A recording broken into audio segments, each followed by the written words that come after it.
So the way that stakeholder analysis is typically talked about is in a fairly simple and straightforward way where you're normally expected as an analyst to list out the roles that are required for the project. So for example, you might have a project sponsor, you might have some sort of a product owner, you might have a number of subject matter experts that are tied into the scope of what it is that you're trying to deliver. As part of stakeholder analysis, oftentimes you're expected to document who those people are and list out the roles and responsibilities that they have across the different stages of the project so that everybody's clear on what the expectation is from each of the stakeholder groups or each of the stakeholders within the different groups that are participating in your project. That's usually where the conversation about stakeholder analysis ends. And as a intermediate or senior level analyst, you need to recognize the fact that that's where actually stakeholder analysis starts. And there are a number of other things that you need to be doing to make sure that you have a clear picture of your stakeholder landscape. One of the first things that I do as part of stakeholder analysis is that I try to initiate a conversation with whoever I'm reporting into. And I basically say, hey, can you fill me in, right? We have a list of folks that we know are playing different roles on a project, but can you give me some of the backstory? Can you start to give me an idea of where the resistance in the organization may be? And can we start having some conversations about how we're going to start overcoming some of the resistance that you see coming down the line? And the importance of this can't be understated because there's a huge difference in you having a list of names on a page of people that you do not know and do not recognize or may not understand the history or the intentions or the goals of. There's a difference between that and you having a clear picture of who's who wants what, and what some of the political dynamics are within the organization that may impede your project team's ability to be able to deliver on time. That level of stakeholder analysis is something that typically doesn't get performed by analysts, and it doesn't really even get talked about very much, but it's an element of stakeholder analysis that you need to start baking into your practices if you really want to step up your ability to deliver. Because once you start to do the type of richer stakeholder analysis that I'm talking about on this side here, not only do you just have a list of people that you can email when you need something or you can call up when you need something,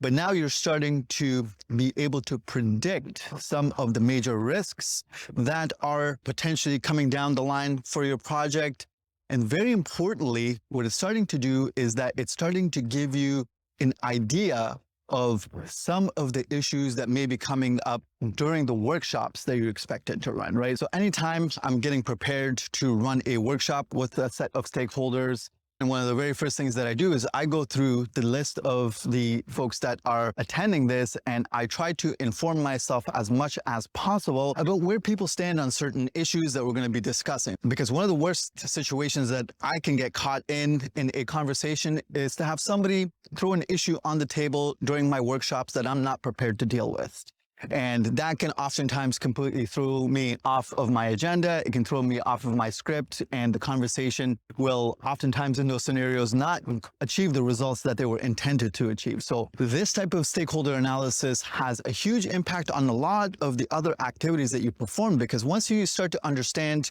where people stand on the important issues on your project, you now have at least a way to address those issues. You might not be able to solve all of the problems that they have, but maybe you've done a little bit of research and you've thought through a little bit about how you would respond if there is a major impediment that pops up in a conversation that you would not have otherwise expected, right? If you walk into your workshops with just a blank list of people that you know absolutely nothing about, you're really stepping into the dark, right? You might have your own agenda, but if you have a set of senior stakeholders that are sitting around and they all have different goals, which they very often do, right? The head of HR has very different goals than the head of finance, who has a very different set of goals than the head of operations, right? When you have a collection of people like that inside a room and you have no idea about what it is that they're striving for as part of your project, there's a high likelihood that you're going to get disoriented very quickly because you haven't performed your stakeholder analysis before you've started to engage your stakeholders, right?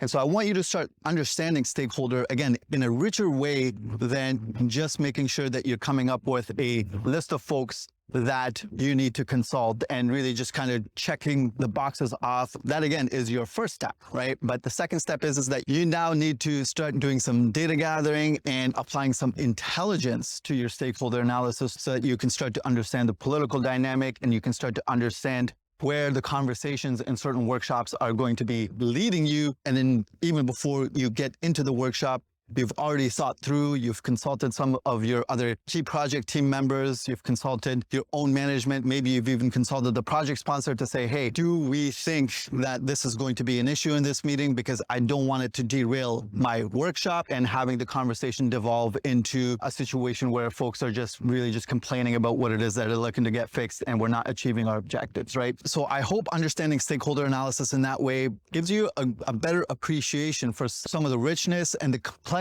that is involved in performing certain tasks in complex enterprise environments. These types of issues typically, again, don't get talked about because the way that business analysis is taught assumes that you're in an environment where these types of issues do not exist. And those are typically smaller companies, younger companies where communication is fairly simple and organizations are fairly small and vested interests typically are not that divergent. Anytime you step into an enterprise that has any type of scale associated with it, these issues become much more complex than the actual technical issues that you're starting to try to resolve. All right. Stakeholder analysis and doing advanced stakeholder analysis is what gives you the ability to be able to navigate that environment. So I hope this gives you a bit of an appreciation for how doing things in the real world and enterprises that have any kind of scale are significantly different than the way that things are typically taught out there, right?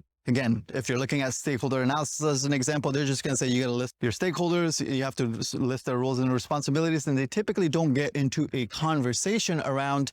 making sure that you have done some homework and you have some intel and you're walking into a conversation prepared to understand the direction that person may be wanting to take a conversation that you're in charge of leading. Now, for some of you that are in downtown Toronto, you might be thinking that I'm standing right in the financial center of Toronto because you might recognize some of the buildings that I'm standing around here. They're fairly well-known buildings in the financial center in Toronto that look exactly like this, but I'm actually not in Toronto right now. And if you do know where I am, leave it in the comments because I want to see if you recognize the environment that I'm in. Not only that, but I'm going to be using the buildings that I'm standing around here as a bit of a metaphor for the products that we're delivering because there are so many parallels between the design and implementation of these types of products with the types of enterprise scale products that we as analysts are expected to help design and deliver. All right, so I'll leave this video here.